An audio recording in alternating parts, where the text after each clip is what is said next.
Issue 174. We started with Uncle Chuck getting Sonic ready to be Antoine's best man, and Sonic Mother nags her son not to run because that could get his tuxedo all dusty. Sonic asks Tails if his own parents are that naggy, and Tails says, worse, and that's why I love him.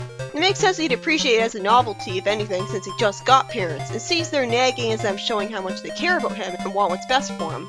He's not at the point where he could be tired of it yet.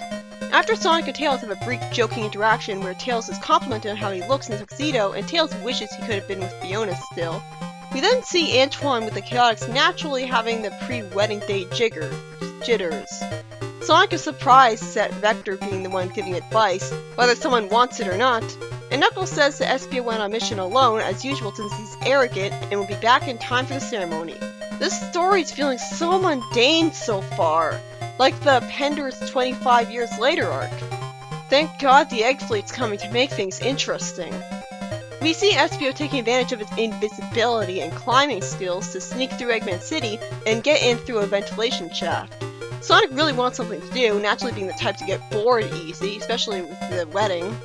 And after Rosie says he can convince Julie Sue she looks good in her dress, Sonic says, let's not ask for miracles here. Probably because she's a tomboy and hates any dress. Then Rosie decides to release Amy on him as a cruel joke, wanting to keep the Flower Girl entertained before the ceremony. I like that they actually point out, aw, Rosie, that was cruel, as Bunny and Sally laugh. I thought Sally was her mother at first because she's wearing the beautiful tiara and that pretty dress and necklace, and the two basically look the same. It's actually lampshaded how when Bunny first showed up, she wanted to be Sally's hairstylist, and now Sally's being hairstylist to her. They come full circle. Bunny and Sally have a sweet hug, which Sally endearingly seems to enjoy, and Rosie tells the two girls that she's proud of them both, and Sally gets teased about how she isn't perfectly happy being single. After Espio finds a battle armor in Eggman's base, it cuts away from the actually interesting thing happening to go back to before the wedding. Wow, Julie really doesn't look good in her dress, because it's not a good color, and with the thing she's wearing around her hips, it doesn't look like a dress at all, but more like she's wearing a shirt and pants. Julie immediately said she doesn't plan on getting married because that would require her to dress up even more. You can tell she's just a teenager. And then she has some interesting revelation on the Dark Legion culture for the first time in a long while by revealing that the Dark Legion never had wedding ceremonies, which sounds like bullshit to me. It's nice to see Sonic and Sally bickering over the fact that they're nothing alike. This doesn't happen nearly enough.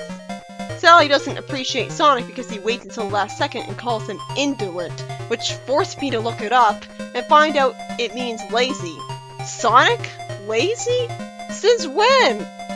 And Sonic satisfyingly calls her out on being, and I quote, an obsessive-compulsive worrywart. I'm impressed he actually said that and recognizes it. Why did these two ever get together again? They have nothing in common. And then Sonic calls her a prude. Okay, I'm sure that's true. She's an uptight, honor-bound princess and all. Which is why I don't see why she's called a tomboy when she doesn't go nearly far enough with that. So the word prude, it's kinda surprising to hear that. With the king in a wheelchair again because of the poison's effects, he and his wife talk about how they used to tease each other like that. And when Sally says they're not teasing, they really are insulting each other, Sonic naturally says, well I am. It's borderline treason otherwise. Good point. She is royalty after all. Elias says that the crown thankfully recognizes Sonic's service and he's almost like family to them. Then tells his parents to show up, with Elias thanking Amadeus for leading the honor guard for the ceremony, and Amadeus thanking Elias for performing the wedding. After Elias walks away, Amadeus promptly concerns me by saying, soon you won't have much more power than that anyway. And Tails is rightfully creeped out. While I get what he's going for, absolute monarchy is a stupid dated concept just asking for corrupt rulers. But Elias is fine, he doesn't deserve to have his powers usurped, and Amadeus being all resentful, kind of plotting against them, comes out of complete nowhere. Tails gives his mother the updated attendance list, is given a vague explanation to his dad that's all sugar-coated by what he meant by that comment, and says that Espio's the one guy missing from the attendance list. Espio learns the truth of Eggman's plan, and despite his training, he panics when he gets spotted. Why didn't he have his invisibility on? Does it, cost so much energy that he passed out if he used it for too long? Because I never had a limit on it in Sonic Heroes.